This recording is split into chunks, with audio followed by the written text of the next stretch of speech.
Hell, this is totally not Danzig, and you're listening to the Shred Shack. It gets better every week. It does. Because I think you guys forget about it every time. No, I've been waiting for it. Greetings, folks. I'm Dan Mack. And this is Chris Mack. And I'm Pete. Welcome you to episode 84 of the Shred Shack podcast, your premier source of news and uninformed yet heavily biased opinions pertaining to all things heavy metal, airing weekly on iTunes, Mixcloud, and Google Play for now, as well as on YouTube at youtube.com/theshredshack and youtube.com/adamanttemplum. Let's get started on some old business, which I don't have the button ready for, but I don't care. So. But you're not ready. I'm ready. Old business is old business, and new business is new business. Got nothing. It's over 9,000! What the fuck? And this is new business, and we do not discuss new business until next quarter. I gotta catch you up on the memes. I already got you on the out of nowhere stuff. RKO. That out of nowhere. Out of nowhere. So normally, with new business, we start talking about new album releases, and I think, Chris, do you have one? No, I don't. Oh my God! What? Then the other two of us have new releases when you don't. Oh my God! It's weird. We've already talked about how this has been a weird couple of months. Yeah. So I think we're just kind of continuing with that particular trend Wait. Oh, why is this the way it is? It shouldn't be. That's okay. You're done. I have two actually. What? Yeah, because it's more incidental than anything. So I'm gonna do one, and then I'll turn it over to Pete. Cool.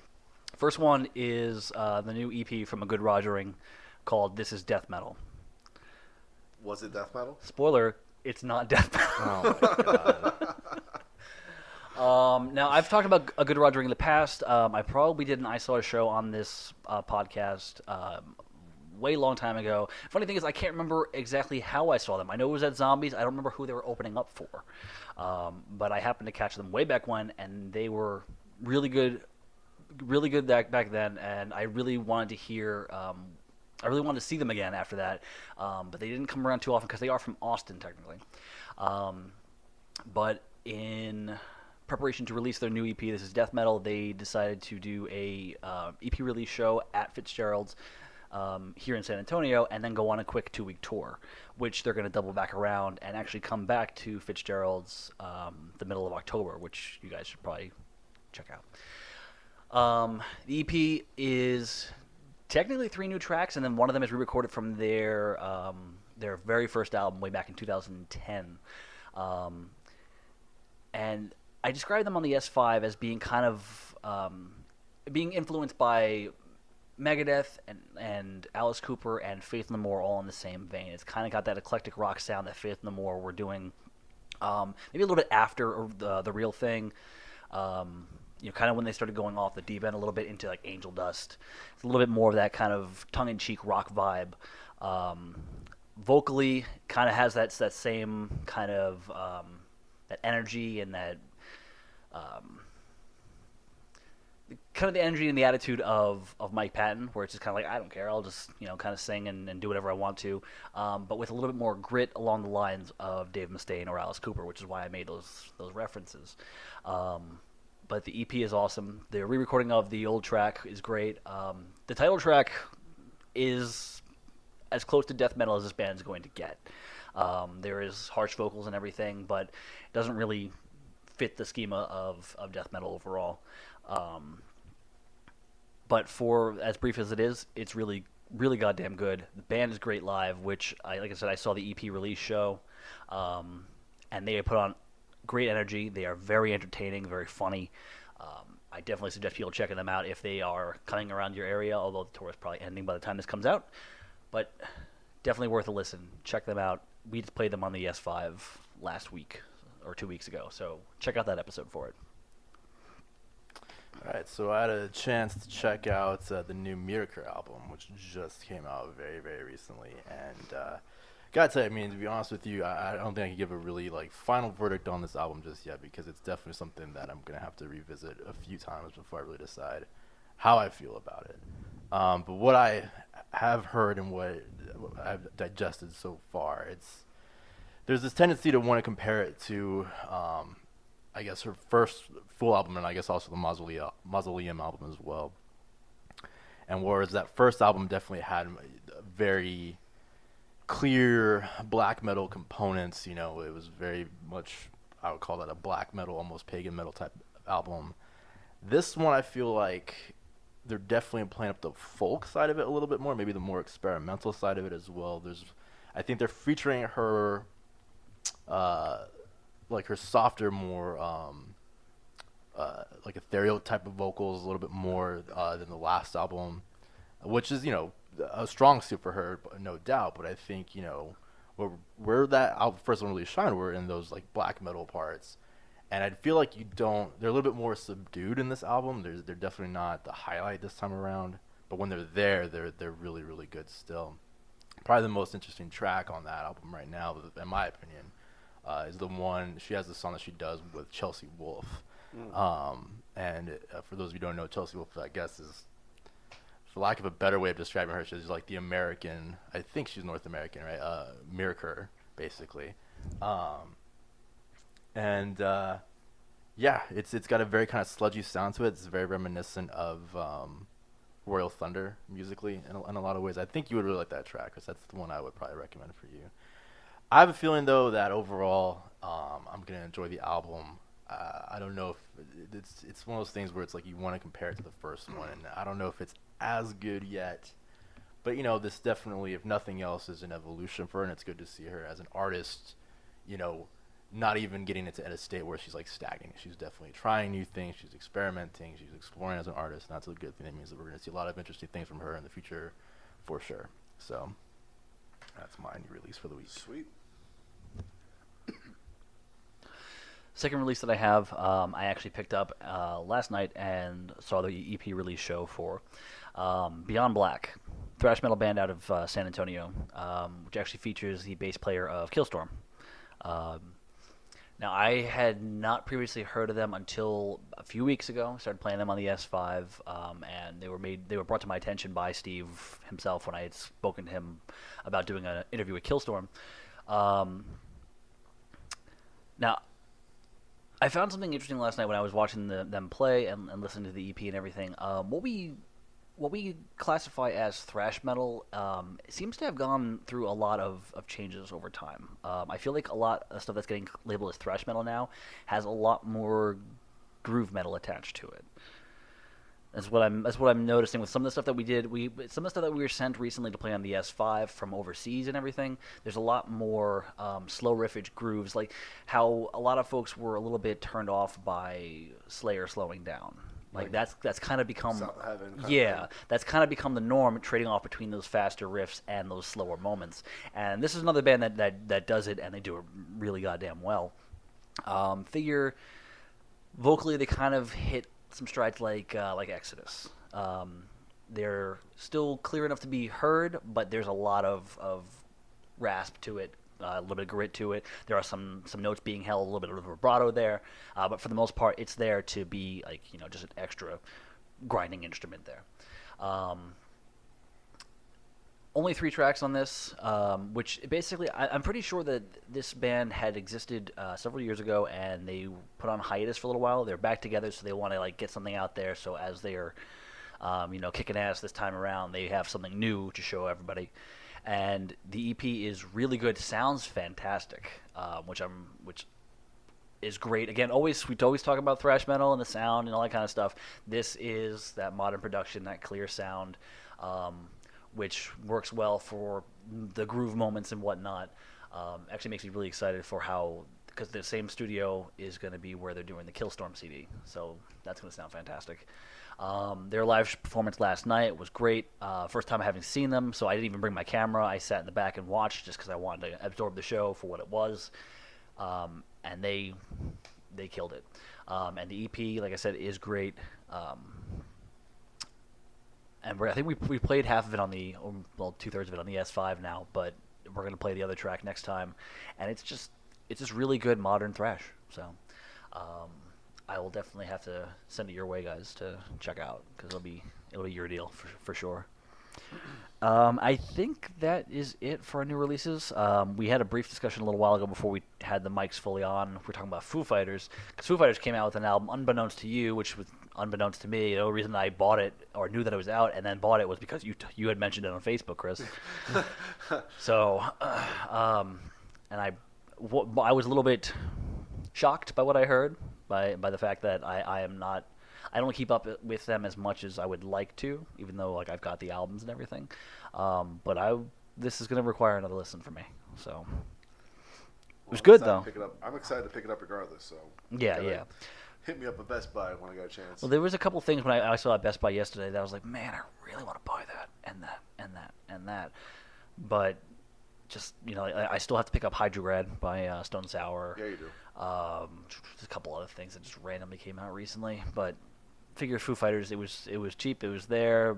It serves dual purposes because Lindsay loves Foo Fighters, so I was like, okay, well, there we go. There it is. But we'll get more of a listen to that this week. What else have we been listening to this week? I guess I'll go. Yep. Since I haven't talked yet, amazingly enough. Yeah, I know, right? Just the in the car's iPod on shuffle, and my little mini iPod that I've been IROC in the gym. I need to kind of rotate out some stuff because I'm still listening to Stone Sour, Hydrograd, and pretty much the first 3 records. Porcupine Tree and Absentia. The Serpentine Dominion record, just because fucking Corpse Grinder. 9 Inch Nails, Pretty Hate Machine, went a little old school. I just love that fucking record. It's so goddamn good. Symphony X, Paradise Lost, another great one. Because reasons. Because, set the world on fire. And Royal Thunder, just can't get enough of both those records. Yeah. The last 2. Can't do it. Good stuff. Listening to my shuffle on Spotify, a lot of death metal. One album that I wanted to sort of talk about specifically because it's been on that shuffle playlist, but I've also been listening to it just by itself. I never got a chance to talk about it here on the podcast. Was the latest album from Winterzorg. I can't even begin because it's all in Swedish, so I don't even know how to pronounce the fucking name of that album. And I honestly didn't even know how to pronounce the name of Mirker's album either.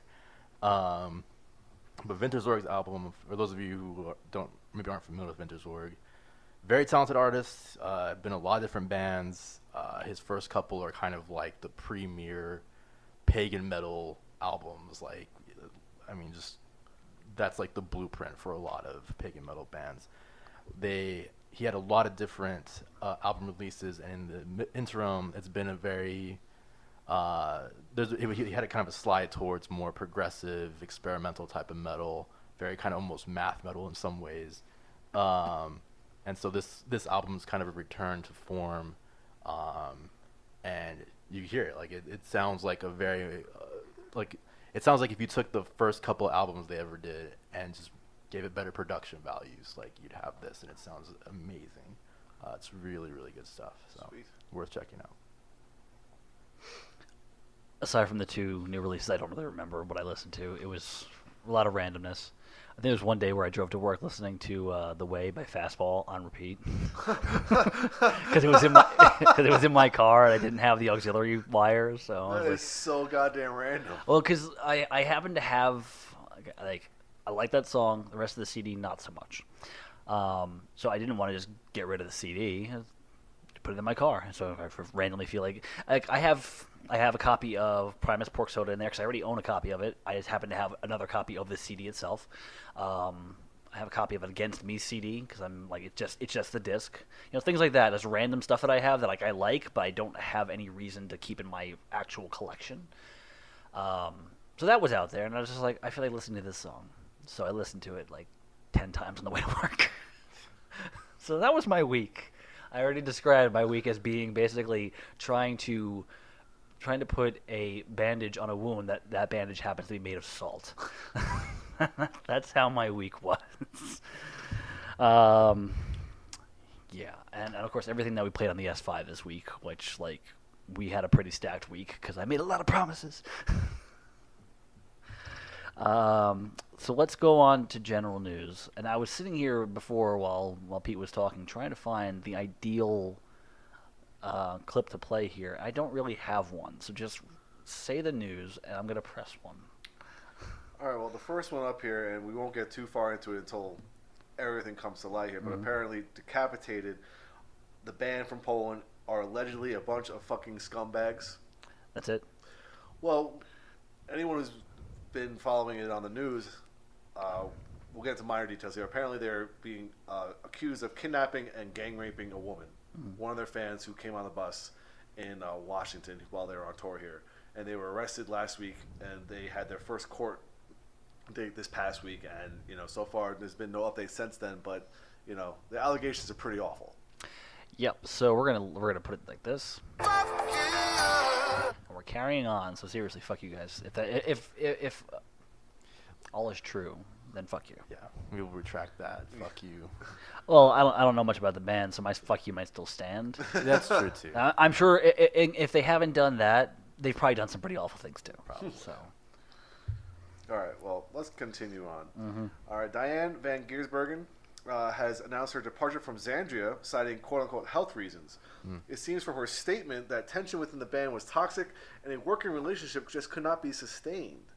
The news comes just one day after Xandria canceled his previously announced U.S. tour, which was scheduled to kick off on September 29th in Buffalo, New York, and conclude on October 21st in Atlanta, Georgia. First single off the next Xandria album is called Bye Bye Beautiful. Yeah. Yup. All right, next bit here. Five Finger Death Punch guitarist Zoltan Bathory is working with... Stop. That was his name? Whatever. Yeah. Sorry. Is working with Veterans Empowered to Protect African Wildlife, otherwise known as VetPaw, a U.S.-based nonprofit organization funded by private donations to help conservation efforts for rhinos and elephants in South Africa. Let me speak for Pete here. That's a cool cause, but that guy should legally change his last name. Yeah, if that's not his stage name, like, dude, that sounds like, I don't know, it sounds like a fortune telling machine or some shit. What the fuck? Yes, the mighty Zoltan. Yeah. Wow, Pete, just starting it off. Oh, man.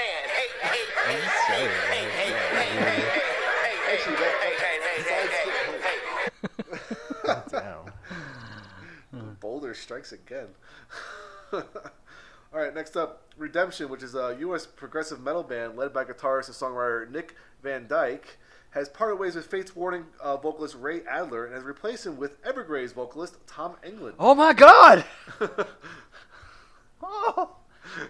That's the only reason why, because I don't know anything about this band. I think they've been around for a long time. Like Redemption? Yeah. Well, they're awesome. They have been around for a long time. They were one of our honorable mentions for one of our top 3 videos. But Really? that was me. Oh, okay. So, but they're fucking awesome, and now they're even more awesome because they have Tom fucking England. And that's what I need. I need some of those outtake clips from the Arion album.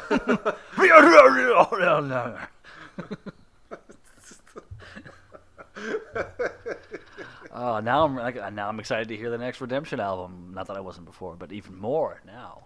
Well then. Glad I put that in there. Right. Yeah, that's right. That's right. Sometimes I wish we filmed these podcasts just so you can Now see the get a little... boner if I damn well please. Actually, that's a thing I've been considering the fact that my new camera, A, is super badass, and B, it can plug straight into the computer via HDMI. One of these days, we may just do this shit live. Oh, okay. So maybe the episode 100 when I'm just doing all the clips, so you can see my face. I just wanted to see the dance that you just did. That was pretty fucking ridiculous. So Yeah, that's my like I don't know how to get excited right now, I dance. don't know what to do with my hands. Jazz hands. All right, At the Gates have announced the addition of guitarist we call Jonas Stahlhammer to the group's ranks. He joins the band as a replacement for co-founding guitarist Anders Buehler. Okay, Bueller. Anyway, No. Who left At the Gates in March. Right on. And Dan's favorite band, or among Dan's favorite bands, Amorphous, have signed a new record deal with longtime label home Nuclear Blast. It seems to be doing well for them, so I think. I don't know for sure. But that's always good news, which probably means that we're going to be followed up with news on a new album sometime in the coming months. Probably. Say within the next year. Probably. So let's go on to some recording news. All right. Butcher Babies will release their third album, Lilith, on October 27th via Century Media. I need to catch up with more of their stuff. Their last album was actually pretty damn good. Yeah, I think I heard a little bit of it when it came out. It was within the time of this podcast. I know that. Yeah. Yeah.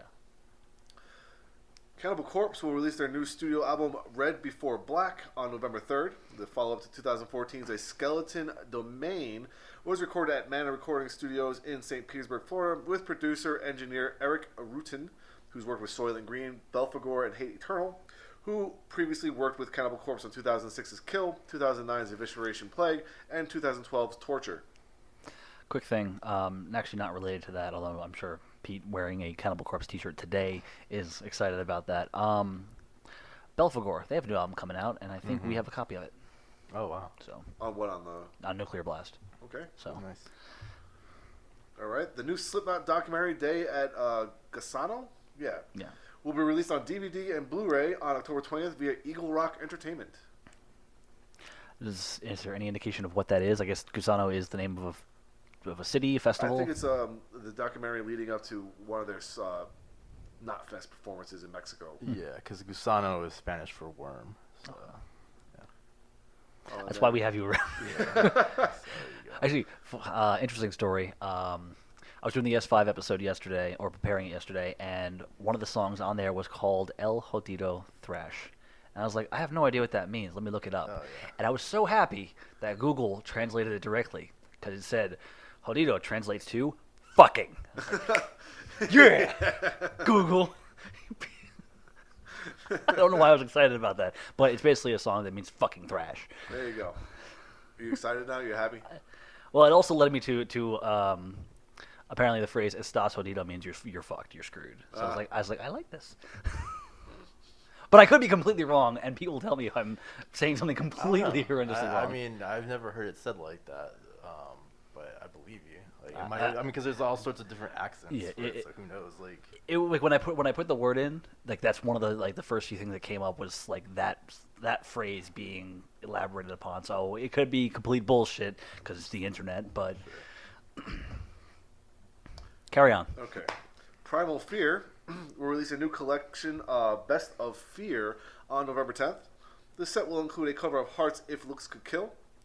As the name implies, it is a new Best of compilation. This double album calls together the best material from Primal Fear's last 10 years of work, including the album's New Religion, 16.6, Before the Devil Knows You're Dead, Unbreakable, Delivering the Black, and Rule Breaker, plus 4 brand new songs recorded specifically for this release.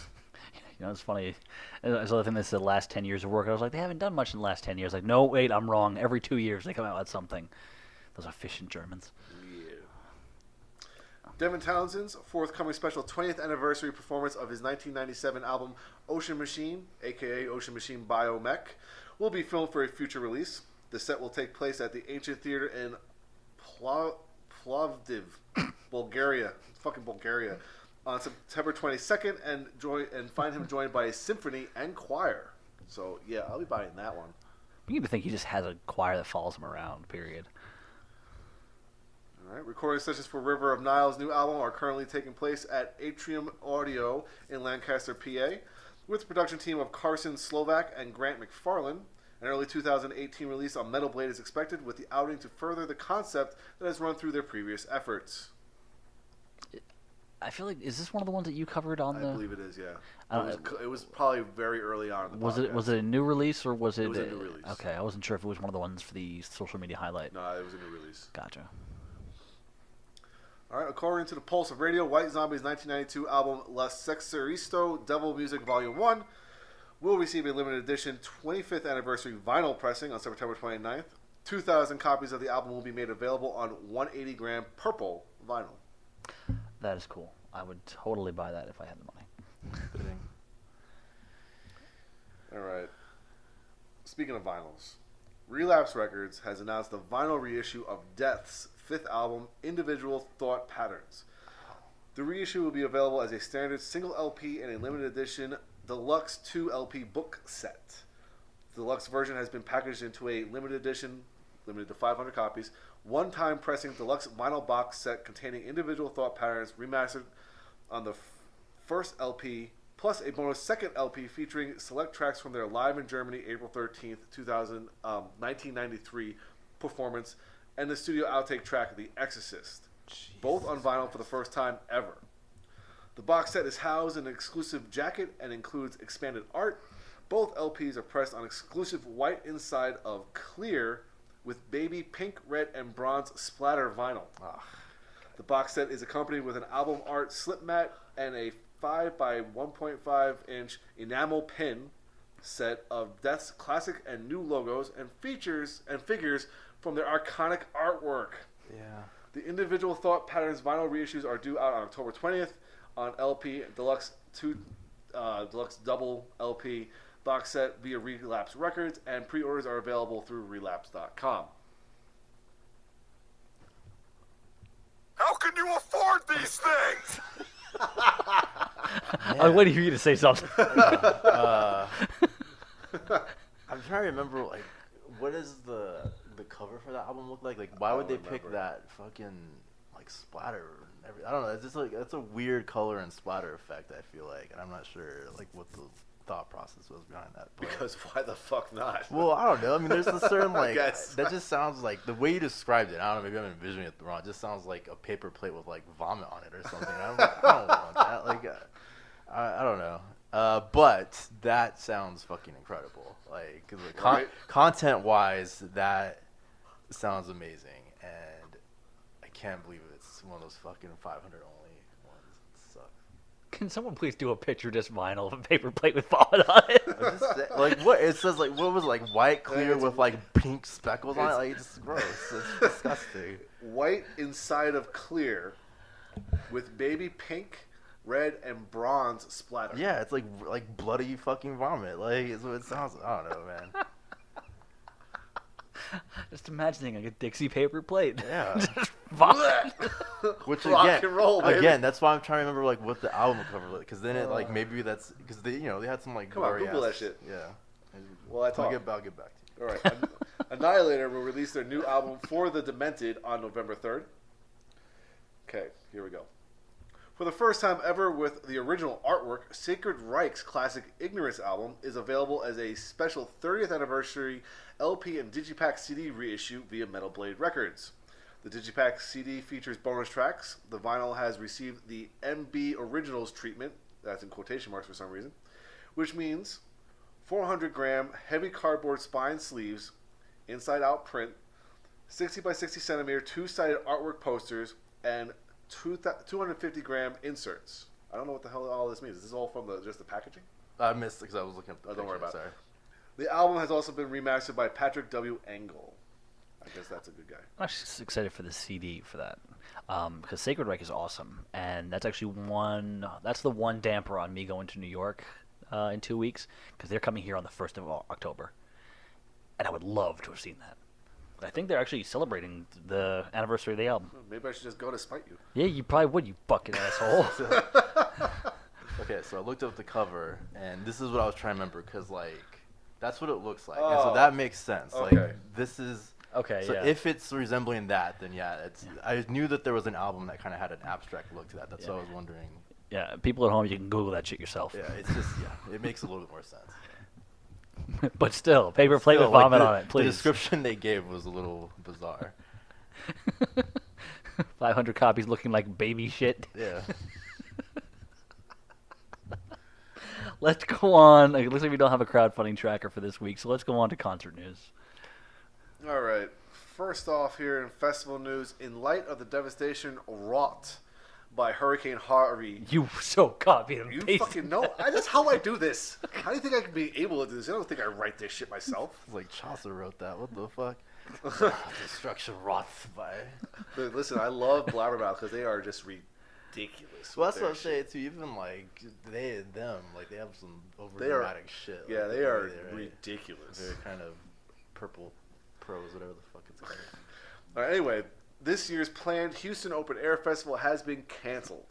The two-day festival was originally planned to take place at the Cynthia Woods Mitchell Pavilion in the Woodlands, Texas, on October 14th and the 15th. It was to feature performances by Avenged Sevenfold, Marilyn Manson, Stone Sour, Five Finger Death Punch, and many more. Pete, do you blame Five Finger Death Punch for that one? I blame them for everything. Like anything that happens bad in my life is somehow related to them. Like if someone cuts me off in the street, it's because they were listening to fucking Five Finger Death Punch. But it's okay, because after they've cut you off, you got their 6. Yeah. Okay. Touring news. Regular touring news here. Belphegor, Cryptopsy, and Hate will be touring North America together late this year. The run will take place in November and December, and dates are still pending. Damn, dude. Oh, my God. Right? Yeah, Cryptopsy is really fucking good. Hate's really good. And, of course, Belphegor, what am I saying? I've seen Cryptopsy. I've not seen the other two, so that would be fucking great. Like, well, this one is this one is me all over the place. Hashtag holy fuck. Clutch will embark on the next leg of their Psychic Warfare tour at the end of November. Support on the track will come from the Devin Townsend Project and the Obsessed. They are coming to San Antonio on December 9th at the Aztec. damn, dude. I think Clutch and Devin Townsend. That's the bad ass. the only appropriate sound clip. Oh no! All of this chism! Have you seen Clutch before? I don't remember. I'm trying to remember if I have seen them like way back when or not. Yeah, I can't remember if we saw it together. Because I know I saw them when they were with Mastodon. I didn't see that show because the last time I saw Mastodon was with Opeth and Ghost. That's okay. Yeah. But they're fucking great live. Holy shit. But I have not seen Devin Townsend yet, which is a big fucking deal. Yeah, you have. You saw Devin Townsend band. I saw Devin Townsend band and I saw a strapping young lad at I'm talking about the Devin Townsend project, the way he is right now. Well, actually, I've seen him in this way and not this way. I very vividly remember the downtown show with Devin Townsend because he set up his own gear. He didn't have any fucking roadies or anything like that. Yeah. You know, That was also like 14 some odd years ago. also very true. So. And a lot of things have happened since then. Yeah. Well, the Devin Townsend band doesn't exist anymore. Strapping Young Lad doesn't exist anymore. He's just the project, and now I would say he's a far bigger deal now overall in the scene. So he's probably still loading up his own shit. Probably. And now he's full on ball instead of the skullet. So Yeah, let's all have a moment of silence for that. no. All right, carry on. Alter Bridge will finish out their last installment of their Last Hero touring with a run featuring All That Remains as direct support. There is a San Antonio date for that one on 12/3 at the Aztec. Fairly certain that Pat's already got his tickets for that one. Because he loves All That Remains. I can hear him saying "fuck you" from like across the fucking country. I need to get some clips on here of him. Yeah, those would be pretty classic. Oh yeah. All right. Dying Fetus, Code Orange, and Twitching Tongues have been revealed as the support act for Hatebreed's upcoming 20 Years of Desire, 15 Years of Perseverance tour. That's actually a great name for a tour, and I'm mad that I hadn't thought of it. Well, whatever. Not your fucking tour. I know, but I'm just saying, like, I like it. Wait, who the fuck are you? Like, it's so simple, but straightforward. All right, let's talk about some one-off shows. One-off shit. All right, Vinny and Carmine Apathy have teamed up for a new project called Apathy. Gee, wonder where they got that from. They are set to release their debut album Sinister on October 27th via SPV Steamhammer. Before they do, however, they have announced 3 special live shows where the brothers will perform Sinister together, the whole album. The 3 dates include appearances in New York City, Derry, New Hampshire, and Las Vegas. Which one of these things is not like the other? New York City, Las Vegas, Derry, New Hampshire. Yeah, for real. I'm in Delaware. Right? Like, why? Yeah. No, I can't imagine that there's a really big scene for that in fucking New Hampshire. Could be wrong, though. That's where they have their mom holed up in a freaking nursing home. She can't go far. There's gotta be some other reason for that one. Does anybody know where the Apathy Brothers are from, like state-wise? I think they're from New York. I mean, Okay. when you listen to them talk, there's definitely some New York accent. Okay, going on. the reason I bring that up is because I wanted to be sure. Apparently, years ago, we received a package at our house of drum heads. This is back when I had my drum kit and I was building it up and everything was, I was just building it with whatever I could. But a whole bunch of drum heads came to our house. And if I remember right, they had one of the Apathy Brothers' names on it. It's not ours. We sure as fuck kept them. I'm fairly certain they're in my closet right now. Just addressed to Apathy. Yeah. Weird ass story. Well, yeah, it just made me think because I was like, I don't want to make too much mention of it. They might come here and try to get them back. Well, if they actually, that would actually be kind of cool because it means they listen. That would be pretty badass. We would blow up and you'd go to jail for mail fraud. So I'd be all about it. First we get we get trouble with them, and then we get our promotion deal with Monster. Yes. You got to suffer a little to win in the end. that's true. The end justifies the means. Although they might As long really. as, you go to jail, not me. So. I can see that too. like we're looking for the shred check. Oh shit, that dude right there. Put you in a lineup and have you just sit there and say "fuck you." That's him. You know what? We're not gonna arrest that guy. He's gonna kick our ass. All right, ready? Yes, I'm ready. All right, 2018 marks the 20th anniversary of Lacuna Coil's debut. To celebrate this special date, Lacuna Coil has announced a very special show, Nothing Stands in Our Way, a one-night-only exclusive performance set to take place January 19th, 2018 at London, England's O2 Shepherd's Bush Empire. Apart from a career-spanning set, you will be able to enjoy Lacuna Coil songs never played live before. The show will be filmed and recorded for a release date later in 2018. That is cool. Yes, it is. Speaking of them, I'm seeing them on Tuesday. Really? They're playing with Epica. Fuck, yeah. Yep, that's our Lindsay's and my birthday gift to each other is going to see that show. That's badass. Yep. All right, next up.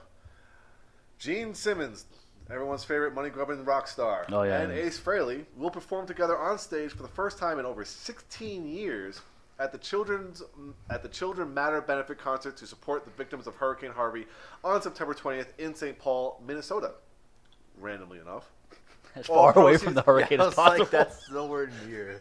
All proceeds from the Children Matter benefit concert will be directed to the hurricane relief efforts of the nonprofit Matter. That's the name of the nonprofit. The nonprofit works in partnership with on-ground relief organizations to source and ship the items needed most, such as meal kits, sanitation and contamination prevention supplies, and more to the children and families affected and displaced by the hurricane. That's always cool. So Rock and roll! it is really funny though that they are across the country away from the place that they're. Well, the thing is, I think this charity doesn't just do this thing for just Hurricane Harvey. Yeah. It's for No, other I places. got you. It just In general. proximity. Yes. Well, that's it for one-offs. Now, was there any further information about that one? Are they going to be performing Kiss songs? No, they nothing. didn't talk about that. Okay. Well, I hope it. It'll probably be like a song. Because you know that as soon as like that happens and if it all goes well, everyone's just going to start like. They've been talking about that for about a couple weeks now, maybe even almost a couple months, because apparently Gene Simmons helped write like one or two songs coming out on Ace Frehley's next record or something like that. Mm-hmm. So, and he recorded with him. So it's a big deal for them. Yeah. So Kiss reunion, everybody. Which farewell tour are we going to go see? I think the last time we saw their farewell tour, the first time we saw their farewell tour was 2000. Yes. Last time was 2006. And they're still going. Yep. Yep. It's been 17 years since that farewell tour. I'm actually kind of okay with that because I like Kiss. They just need to shut up with the whole farewell stuff. Speaking of farewell tours, Scorpions come around here next month with Megadeth. With Megadeth. Oh Is that here? Yeah, it's it's not the Tobin. It's too small for that one. I think it's like I haven't heard of any shows going to this place, but it's not like AT&T Center. So Freeman Coliseum. that's the one. Good place. Okay, so Good there you place. go. I don't even know anything about it. I've never even heard of a show being. I saw Five Finger Death Punch there. Oh man! No, it was Five Finger Death Punch, Trivium, and Killswitch Engage. Oh wow! It was a badass show. Pete, you were front row, right? I think I saw him. Yeah. Rocking out hard. He had VIP passes on the side of the stage. All right. Ready to do some charts? I don't know. Well, let's just say that the top 200 is very disappointing. All right, well, I'm gonna get like a whole bunch of just sad sounds ready. Okay, I think. top 200 here. Queens of the Stone Age, their new album Villains, debuted at number 3 last week because that's when it came out. It's now down to number 28. Not bad. Still pretty good showing. Good, yeah. That was one of the ones I wanted to pick up from Best Buy. Forgot about that. Linkin Park, One More Light is at number 98 from 95. Black Album is at 119 from 144, on the rise. And Linkin Park Hyper Theory is at number 129 from 114. That's it. Anything that's even remotely relevant to us. That's not even like no cool greatest hits. Nothing out of the ordinary. Nothing. Oh well. Shit, bitch! Yeah. That's kind of sad. Okay, let's go with hard rock albums. Hard rock albums, we're kind of counting down from 25. Number 25 is the greatest hits from Three Doors Down. Shit, bitch! Yeah, there you go. Number 24 is Zeppelin 4 by that band, the young upstarts Led Zeppelin. Yeah, those young upstarts. Number 23, making a re-enter onto the charts, is The Best of Nickelback, Volume 1. Willie hears ya. Willie don't care. Number 22 is 1X by 3 Days Grace. Willie hears ya. Willie don't care. Number 21 is Lifelines by I Prevail. I got nothing. No. Where's the cricket sound? Anyway, this is a good one. Number 20 on the charts, debuting on the charts, is The Solace System by Epica, their new EP. I second that motion with a vengeance! Very good. Number 19 is Justice by Metallica. Number 18 is Aerosmith's Greatest Hits. Number 17 is Master of Puppets by Metallica. Number 16 is Toxicity by System of a Down. Whoa, did that come back up or? No, it was on at 22 last week, so And I wasn't sure if last time we did this, it was up there. I'm not sure. I feel like you might have been. Number 15 is The Wrong Side of Heaven and The Righteous Side of Hell, Volume 1 Oh, by Surprise, motherfucker! Five Finger Death Punch. I love that clip. I fucking love that clip. Number 14, All the Right Reasons by Nickelback. Willie hears ya. Willie don't care. Nice. Number 13 is Greatest Hits by Foo Fighters. okay. Number 12 is Immortalized by Disturbed. There's just a pile of disappointment in front of Pete right now. Yeah, Pete's Wait, it's not over yet. I know. Go. It's not over yet. Go. Number 11 is The Greatest Hits by Guns N' Roses. Number 10 is Feed the Machine by Nickelback. Number 9 is Mothership by Led Zeppelin. Number 8 is Greatest Hits by Bon Jovi. Number 7 is Meteora by Linkin Park. Number 6, Back in Black, AC/DC. 5, Appetite for Destruction by Guns N' Roses. 4, Hyper Theory by Linkin Park. 3, Black Album, Metallica. 2, Greatest Hits 1, 2, 3, The Platinum Collection by Queen. And speaking of Queen, Queens of the Stone Age with the number 1 spot, new album Villains. Okay, I was gonna get really fucking offended if somebody bumped out Queen, but figure Queens of the Stone Age, new album. Yep. Yeah. So, but if they didn't have that new album, Queen would be number 1. So Jump that cock! get on it. On it. Um, Jump on it. don't fucking start that shit, dude. Come on. So we didn't have much of anything else to talk about today. We didn't put it on a discussion. I did my I Saw shows when I talked about the new releases. So I want to pose a quick question before we close out the show. Oh, shit, Dan's got some original material. No. What irritates me is the fact that people are irritated by something, and to me, it's no surprise. Now, I still have not seen the source of this, but everyone's up in arms about the Catch Me Outside lady getting a record deal. Oh, right. I got nothing. The thing is, well, you don't technically you don't really need to have anything. It just people get so up in arms about it, like basically the music industry being dead. Like, why do people still get mad at this kind of thing? it happens all the time. Like William Hung. Like William Hung, that's my prime example. He went on to American Idol, goofed essentially, got a record deal, did one thing, and then fucking disappeared. It's gonna be the same case with this person. They're gonna be in your face for a little bit. They'll probably top the 200 somewhere along the way, and then they'll disappear. I just don't get why people are so up in arms. Here's the thing: people are acting like somehow this all wasn't like intentional. Like I mean, everything from her appearance on Dr. Phil, like no, I don't believe a lot of this is just like random, incidental. Like maybe it does happen nowadays with like internet culture and stuff, but marketing is a big thing, and there's a lot of fucking producers who have kind of nailed down how to like make random people blow up, and yeah. It's not like this shocking thing. This has been happening, like you said, from like the earliest days of the music industry. Like I don't know. It drives me crazy that people get so up in arms about it. It's like it's just the next thing. It's gonna pass. You're like give it for something like this. Give it less than 2 years. Someone found a way to cash in, and that's just what's gonna happen. I mean, that was a good pun right there.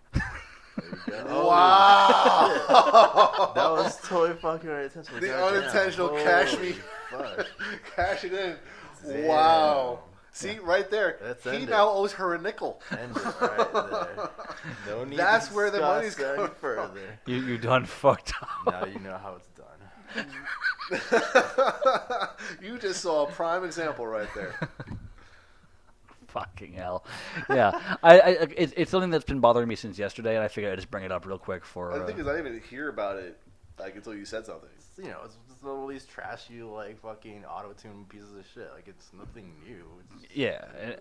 And if... The only reason that I know anything about this, or about the original phrase, and then about all this stuff, is because it appears, like, as I'm running through Facebook. Otherwise, I'm not going to know about it. I don't know why anybody else is complaining about it, because technically you wouldn't know about it, not like you guys, but like anybody else wouldn't. Right, but the thing is, like, the reason it's so big is because people love to hate on it. I mean, what was the one that happened like this? It was like Something Rebecca Black. Remember? Yeah. Oh, Back God, that yeah. bullshit? Like, I mean, it's just, they kind of... It's Friday. They go out, I mean, and the thing is, that wasn't their only, like, try at something like that. They had a bunch of, like, kids that had all these, like, shitty fucking songs, and her just happened to go viral, and... it's just like you throw a bunch of stuff at the wall, hope something sticks. That's what all these fuckers do in the music industry. So, Yeah. I don't know. That's shocking to me. But just gotta enjoy what you enjoy and pray to God that fucking Nickelback is on a goddamn hard rock list somewhere. Not just once, but like 4 times. God, people. Like- I mean, here's my thing. Oh shit! It's All right. like- Yes, Boulder time. No. I mean, it's just gonna be a long drawn thing. It's just like if. Like, when I hear these lists that we do and stuff, like, the reason the shit is the way it is because that's what you motherfuckers listen to. If you're not going to support, more independent labels, more independent bands, even local bands, then this is what you get. I mean, this is all our own creation, you know what I mean? Like... Yeah, that was exactly my thought. It's like, if you don't want things like this becoming popular, then make the things you want popular become. Help it out, support it. Support it. I mean, at this stage, like, the music industry's big business. It's like... It's like they're feeding the machine. Yeah, it's super... Like that Nickelback album. It's super corporate, so... you gotta cut yourself off from that and just start supporting your local scenes, and, that's the only way to do it. That's what I do. Yep. Well, every weekend there's a show that I'm at. So, which, what's... before we carry on, I've found a shut up. I get it. Shut it, Napa. Before we move along, I don't think we have anything for that, unless you want to start. If you want to start doing sweet, unless you want to start doing "Sweet Dreams Are Made of This." I'll stick with Move, bitch. Yeah, you would. But down here in San Antonio, like in our 2 years of being here, I feel like we've seen a lot of bands, we've covered a lot of bands, we've seen plenty, and every time I think about it, I'm like, man, we've only scratched the surface. I remember recently there was a list by, I think it was SA Current, and it said like the top 10 metal bands in San Antonio or in whatever area that you need to be listening to. And I was like, oh, cool. I'm willing to see who's going to be on this list. No one I know is on that list except for maybe Upon a Burning Body. I was like, where are all these bands? Who are these bands? How do I not know about? How have I never heard of these? Just like my finger is apparently not that close to the pulse of things. So it just amazes me that there's so much more that exists beyond what I'm seeing and what I'm trying to keep track of. It's like it's a tip of the iceberg kind of thing. So I'm hoping that we get to more eventually because we try to support as much as we can around here as well as elsewhere. But just there's a lot of fucking bands out there, man. Yeah. Thank you, Pete. All right, so I think we're going to call it there because Warrior needs food, and This is also very, very true. and what do we need food for? Victory. I need food for my victory! True. Yes. So until next time, I'm Dan Mack, This is Chris Mack. And I'm Pete. and we still don't have a closing thing that's actually legit or a song to close out on. So we just stick with that Simpsons thing. If you have any suggestions on how we should close out the show, please let us know at shredcheckmetal@gmail.com. But until then, On your way out, if you want to kill somebody, it would help me a lot.